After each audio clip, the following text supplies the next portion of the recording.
दोस्तों 12 पर 3 विकेट क्या गिरे, गुस्से से आग बबूला गौतम गंभीर ने तो कप्तान सूर्या से लेकर संजू सैमसन की और रिंकू की क्लास लगाते हुए भरे ड्रेसिंग रूम में उनकी बेइज्जती कर दी और उन्हें जमकर खरी खोटी सुनाते हुए जो किया वो भयंकर विवाद तो तगड़ा ड्रामा देखकर तो पूरा क्रिकेट जगत दंग रह गया। तो आखिर कैसे भारतीय टॉप ऑर्डर के खराब प्रदर्शन के बाद भारतीय ड्रेसिंग रूम को गंभीर ने जंग का अखाड़ा बना दिया और कैसे उन्होंने बदतमीजी की सभी हदों को पार कर दिया। क्या था वो मोमेंट, दिखाएंगे सब कुछ, तो हमारे साथ अंत तक बने रहें। लेकिन उससे पहले आपको क्या लगता है कि गौतम गंभीर और राहुल द्रविड़ में कौन सबसे महान कोच है? अपनी कीमती राय नीचे कमेंट करके जरूर बताइएगा।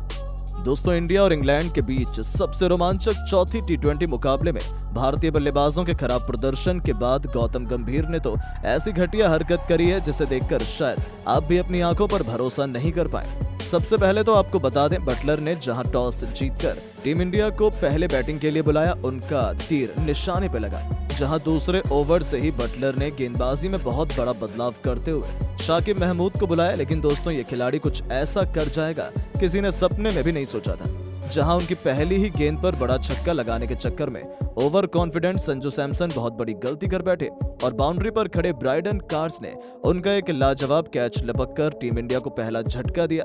जहां संजू 3 गेंद पर 1 रन बनाकर पवेलियन लौट गए। लेकिन दोस्तों टीम इंडिया की हालत तो उस समय खराब हुई जब बैटिंग करने उतरे तिलक वर्मा भी पहली गेंद पर शाकिब महमूद की जोफ्रा आर्चर के हाथों कैच आउट हो गए और 2 गेंद पर गिरे 2 बड़े विकेटों ने भारतीय टीम को मुसीबत के दलदल में फंसा दिया।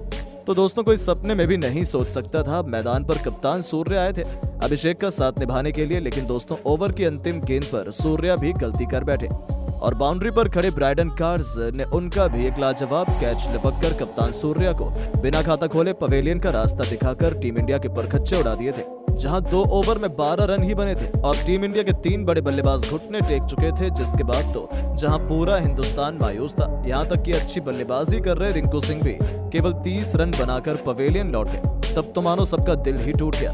तो वहीं सबसे ज्यादा गुस्से में हेड कोच गौतम गंभीर और अपना सारा गुस्सा उन्होंने इन तीनों खिलाड़ियों पर ही उतार दिया। जी हां दोस्तों, पवेलियन लौटते ही इन तीनों पर वो बुरी तरीके से भड़क गए। जहां सूर्य और गंभीर के बीच तो तीखी बहस भी होती दिखी और ऐसा लग रहा था उनके बीच सब कुछ ठीक नहीं है। यहाँ तक कि संजू और रिंकू सिंह को भी वो जमकर फटकार लगा रहे थे। वो दोनों करते भी क्या, अपना सिर झुकाकर अपनी गलती माने चुपचाप गंभीर की डांट सुन रहे थे। लेकिन सूर्या से ये सहन नहीं हुआ, वो बीच बचाव में आए और इसी बात को लेकर सूर्या और गंभीर के बीच विवाद बढ़ गया। सुनने में तो यहाँ तक आया है कि बात हद से आगे निकल गई थी, पर साथ ही खिलाड़ियों के बीच बचाव में आकर उन दोनों को शांत करना पड़ा था।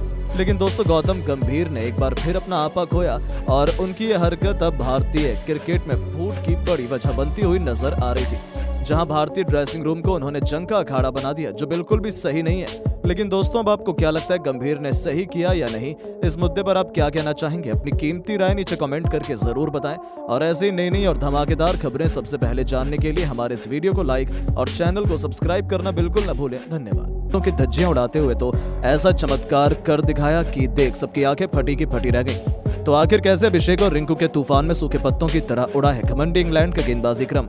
कैसे इन दोनों ने अपने बल्ले से रच दिया इतिहास? दिखाएंगे इसके रोंगटे खड़े कर देने वाले चौथे टी20 की पूरी हाईलाइट। तो हमारे साथ अंत तक बने रहें। लेकिन उससे पहले आपको क्या लगता है कि अभिषेक, रिंकू और हार्दिक में कौन सबसे खतरनाक बल्लेबाज है? अपनी राय नीचे कमेंट करके जरूर बताइएगा। दोस्तों भारत और इंग्लैंड के बीच टी20 सीरीज का सबसे अधिक हैरान कर देने वाला मुकाबला आज पुणे के मैदान पर चौथा टी20 मैच खेला गया। इस मुकाबले में सिक्का उछाला गया तो टॉस के बॉस बने इंग्लैंड के कप्तान जॉस बटलर और पहले गेंदबाजी करने का फैसला किया। सूर्य कुमार यादव को टॉस हारने के बाद भी पहले बल्लेबाजी करने का मौका मिल गया। भारतीय टीम की तरफ से ओपनिंग की शुरुआत करने मैदान पर संजू सैमसन के साथ अभिषेक शर्मा आए। इन दोनों खिलाड़ियों के कंधों पर टीम की पूरी जिम्मेदारी टिकी हुई थी। वहीं इंग्लैंड की तरफ से पहला ओवर लेकर आए टीम के सबसे खतरनाक तेज गेंदबाज जोफ्रा आर्चर खतरनाक गेंदबाजी का नजारा दिखा रहे थे। संजू सैमसन ने पहले ही गेंद पर सिंगल लेकर टीम का खाता खोला। इसके बाद स्ट्राइक पर पहुंचे अभिषेक शर्मा। इसके बाद अभिषेक शर्मा ने अपना प्रचंड रूप दिखाते हुए जोफ्रा आर्चर की 5वीं गेंद को शानदार छक्का लगाकर टीम के स्कोर को तेजी से आगे बढ़ाया। उसके बाद अंतिम गेंद पर बेहतरीन चौका लगाकर ओवर का अंत किया। पहले ओवर में भारतीय टीम ने 12 रन बटोर लिए और इंग्लैंड के गेंदबाज जोफ्रा आर्चर की जमकर कुटाई कर दी।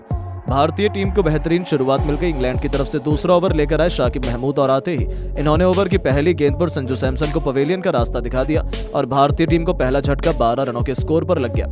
संजू सैमसन टीम के लिए केवल 1 रन बनाकर पवेलियन लौट गए। भारतीय टीम की पारी को संभालने के लिए अभिषेक शर्मा का साथ देने तिलक वर्मा आ चुके थे। इन दोनों खिलाड़ियों के कंधों पर टीम की पूरी जिम्मेदारी आ चुकी थी, लेकिन तिलक वर्मा इस मुकाबले में बिना खाता खोले शाकिब महमूद के शिकार हो गए और भारतीय टीम को बैक टू बैक 2 बड़ा झटका लग गया। टीम इंडिया पूरी तरह से बैकफुट पर आ गई, लेकिन अभिषेक शर्मा मैदान पर टिके हुए थे। उनका साथ देने के लिए अब खुद कप्तान सूर्य कुमार यादव आ चुके थे। इन दोनों खिलाड़ियों के कंधों पर टीम की पूरी जिम्मेदारी आ चुकी थी, लेकिन सूर्य कुमार यादव भी इस मुकाबले में कुछ खास नहीं कर सके। बिना खाता खोले शाकिब महमूद के ओवर में ही पवेलियन लौट गए और भारतीय टीम को 12 रनों के स्कोर पर तीसरा बड़ा झटका लग गया। टीम इंडिया का टॉप ऑर्डर पूरी तरह से बिखर गया। मैदान पर टीम इंडिया के लिए संकट मोचन बनकर आए रिंकू सिंह।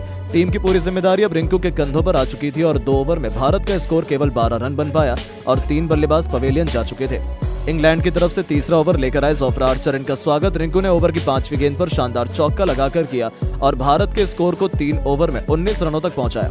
इंग्लैंड की तरफ से विकेट की तलाश में एक बार फिर से चौथा ओवर लेकर आए शाकिब महमूद। इनका स्वागत अभिषेक शर्मा ने दूसरी गेंद पर शानदार चौका लगाकर किया और टीम के स्कोर को तेजी से आगे बढ़ाया।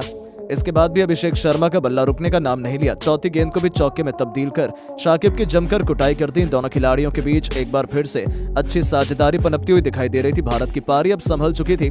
4 ओवर में इंडिया का स्कोर 28 रनों तक पहुंच गया, लेकिन 3 विकेट गिर चुके थे। इंग्लैंड के कप्तान जॉस बटलर ने बॉलिंग स्पेल में बदलाव किया।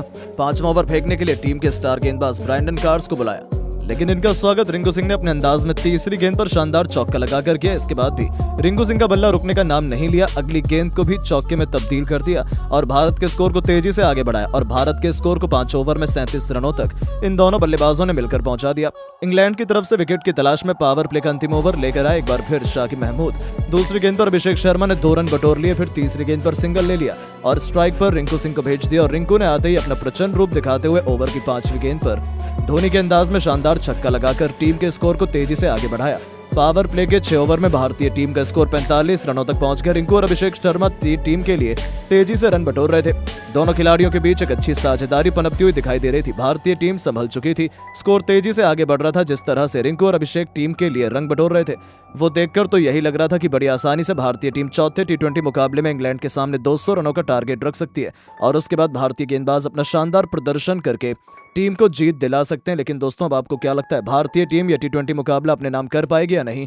अपनी राय नीचे कमेंट करके जरूर बताएं और ऐसी शानदार खबरों के लिए चैनल को सब्सक्राइब जरूर करें। धन्यवाद। दोस्तों, आज भारत और इंग्लैंड के बीच T20 सीरीज का चौथा मुकाबला खेला गया और यह मैच बेहद ही रोमांचक देखने को मिला, जहां पहले भारत के विध्वंसक बल्लेबाजों को तूफान देखने को मिला तो फिर भारत के गेंदबाजों ने एक बार फिर से इंग्लैंड को ढेर कर दिया। तो ऐसे में आज हम आपको बताएंगे भारत और इंग्लैंड के चौथे T20 मुकाबले का पूरा हाईलाइट। तो हमारे साथ वीडियो के अंत तक जरूर बने रहें, लेकिन उससे पहले अगर आप भी टीम इंडिया और तिलक वर्मा के बहुत बड़े फैन हैं तो वीडियो को लाइक जरूर कीजिएगा। दोस्तों, इंडिया और इंग्लैंड के बीच धमाकेदार 5 मैचों की T20 सीरीज का चौथा और कांटे का मुकाबला आज मुंबई के वानखेड़े स्टेडियम पर शुरू हुआ, जहां टीम इंडिया इस मैच को जीतकर सीरीज को अपने नाम करना चाहती थी। वहां इस मैदान पर इंग्लैंड के कप्तान जॉस बटलर ने टॉस जीतकर पहले गेंदबाजी करने का फैसला किया और पिछले मैच की गलती को सुधारते हुए इंडिया की टीम ने पहले बल्लेबाजी करने के लिए आमंत्रित किया, जिसके बाद में भारतीय टीम पहले बल्लेबाजी करने के लिए मैदान पर आई। भारतीय टीम के लिए पारी की शुरुआत करने के लिए आज दोबारा से भारत के लिए अभिषेक शर्मा के साथ में संजू सैमसन मैदान पर उतरे। उन दोनों पर टीम इंडिया को एक बेहतरीन शुरुआत दिलाने की जिम्मेदारी थी, जहां इन दोनों ने शुरू के 2 ओवर तक संभलकर बल्लेबाजी की और सिंगल डबल से पारी को आगे बढ़ाया। हालांकि शुरू में इंग्लैंड के गेंदबाजों ने कसी हुई गेंदबाजी की, लेकिन 2 ओवर के बाद में इन दोनों ने ही अपने गियर बदल दिए। खास तौर पर अभिषेक शर्मा ने एक बार फिर से अपने इरादे साफ तौर पर जाहिर कर दिए, जहां अभिषेक शर्मा ने पहले तो तीसरे ओवर में 2 तूफानी छक्के और एक चौका लगाया। वहीं उसके बाद चौथे ओवर में संजू और अभिषेक शर्मा दोनों ने एक खतरनाक छक्का लगाकर पूरी तरह से इंग्लिश गेंदबाजों के ऊपर काउंटर अटैक कर दिया। इन दोनों की बल्लेबाजी से पूरी तरह से इंग्लैंड की टीम दबाव में दिख रही थी। वहीं पावर प्ले के अंतिम ओवर में अभिषेक शर्मा ने एक बार फिर से आदिल रशीद को टारगेट किया और इस ओवर में भी अभिषेक शर्मा ने 2 लगातार स्टेडियम पर गगनचुंबी छक्के ठोककर अपनी हाफ सेंचुरी पूरी कर ली, सिर्फ 22 गेंदों पर। इस तरह से पावर प्ले के समाप्त होने तक भारत की टीम ने 70 रन बना लिए थे। अब कहीं ना कहीं संजू और अभिषेक की यह साझेदारी भारत को एक बड़े स्कोर तक ले जा रही थी, लेकिन 8वें ओवर में मार्क वुड ने आखिरकार भारत को पहला झटका दे ही दिया। जी हां, वुड ने संजू को आउट कर अपनी टीम को पहली सफलता दिलाई। जहां आपको बता दें कि संजू ने भारत के लिए 20 गेंदों पर 38 रन की पारी खेली, जिसके बाद में बल्लेबाजी करने उतरे तिलक वर्मा। जहां तिलक ने जरूर आते कुछ बेहतरीन टाइमिंग भरे शॉट लगाए और 9वें ओवर में टीम के स्कोर को 100 रन के पार पहुंचा दिया। आज तो तिलक भी काफी अच्छी लय में दिख रहे थे और कड़क शॉट खेल रहे थे। फैंस भी भारत की बल्लेबाजी का भरपूर फायदा उठा रहे थे। इस तरह से 10 ओवर की समाप्ति तक इंडिया ने 110 रन बनाए, लेकिन उसके बाद में कुछ ऐसा हुआ जो किसी भी भारतीय ने नहीं सोचा था। जी हां दोस्तों, पारी के 11वें ओवर में पहली गेंद पर तिलक बड़ा शॉट खेलने के लिए गए, लेकिन उनको मार्क वुड ने अपने जाल में फंसा लिया और भारत को दूसरा झटका दे दिया। बता दें कि तिलक ने टीम इंडिया के लिए सिर्फ 13 गेंदों में 300 की स्ट्राइक रेट से 39 रन की पारी खेली, जिसके